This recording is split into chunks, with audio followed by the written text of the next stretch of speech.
17 million. That is the amount of people who have not been infected by the coronavirus, but they definitely have been affected by it. These are the amount of people who have applied for unemployment ever since the crisis started, maybe around the middle of March.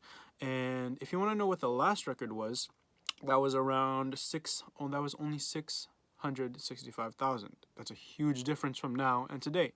So, how do these problems come to be, and how can we solve the problems that have come from coronavirus?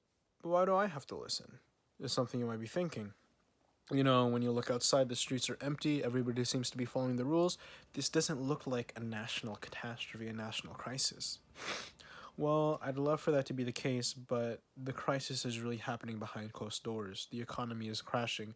Millions of people don't have a job. Millions of people are losing their retirement savings, stuff like this. And people don't have the ability to pay their rent.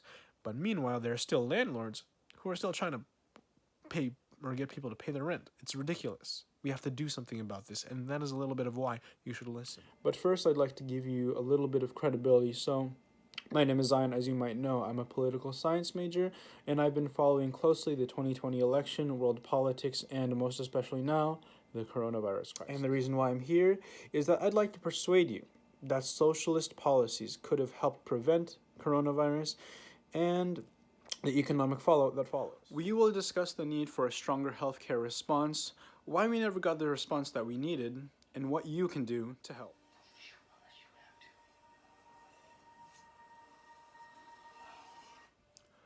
While the chaos in America may, hopefully not, but might descend into something like this, Korea looks like this.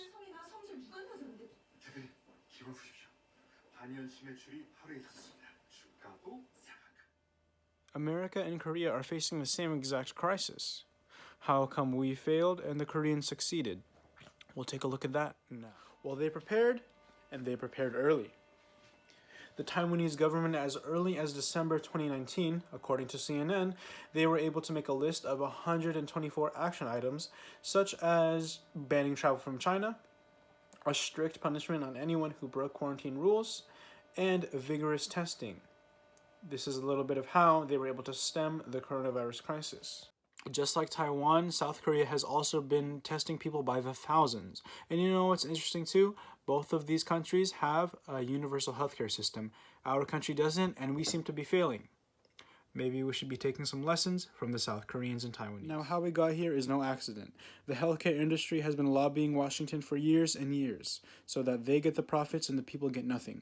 The following clip shows what should be happening, but just doesn't. These ventilators to sell for a profit. No, people need us to survive, though. What's good for the market is good for the people. Your ideology sucks. Property is theft. What you just saw in the clip should be happening all over the United States. We need ventilators, and we should be nationalizing these businesses so that we can be making them by the millions. Unfortunately, the opposite happens. For example, there was a company here based in California that was known as Newport Medical Instruments. They were able to make a cheap ventilator, but the competition didn't want that. A company known as Covidian bought them out, and now we can't get those ventilators anymore. Another factor that led to our unpreparedness was the amount of lies and disinformation that was spread to us. For example, Fox News told us that it was the best time to fly, that the flu is even more dangerous than the coronavirus. The opposite is true, and they even told us that this was a hoax from the Democrats. When it comes to who to blame, that's too broad of a question to ask. Some may say the Democrats, some may say Fox, some may say Trump. I cannot speak to that. However, there are ways that you can help. Other than staying home, you can donate to coronavirus charities, local food banks, and most especially hospitals that need personal protective equipment. Not only that, but you should also support local businesses rather than going to McDonald's, and you should also vote for progressive candidates such as Georgette Gomez. She is in the 53rd Congressional District, which is the district that has SDSU inside, and she has been voting and supporting things such as rent control and many other progressive policies that we need.